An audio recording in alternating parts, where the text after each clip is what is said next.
So the idea is for me to come and slide around and speed ramp my way out of this, a la James Matthews. Mate. Right, you lot. So I'm going to level off here. I'm going to find the framing that I want. Oh, another thing. Get your knickers. Because your knickers, or my knickers anyways, for this old geezer, can go, the tripod legs can fit nicely on there.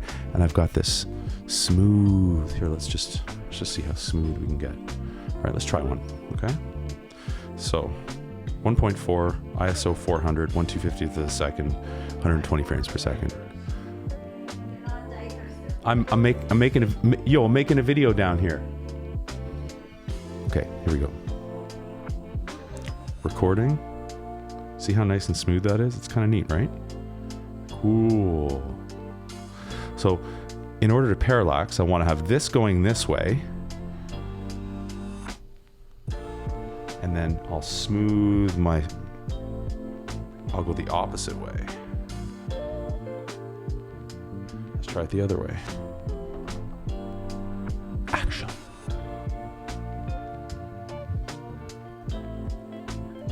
Now maybe I'll try usually what I do here is stop recording. I'll get the two shots that I sort of think I like. I don't even preview them. I just go at it about a whole bunch of different times, just every kind of angle, experimenting a little bit as I go. And I find a lot of the times that when you do let yourself go and you don't follow a script in terms of how you capture your B-roll, you get a lot of cool stuff out of the mistakes or the things that you try. So I'm going to push that little red button. I'm going to give her again. This time I'm going to go clockwise here and then rotate counterclockwise fast. I'm going to do the same thing the other way, faster.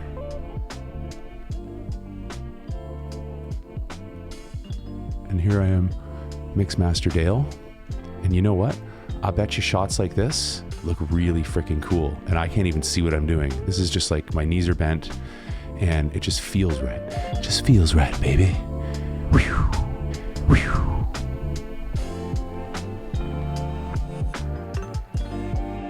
All right. Let's just call it that and see what we got. So thanks for joining me. Perhaps I'll do more of these. Peace. Action.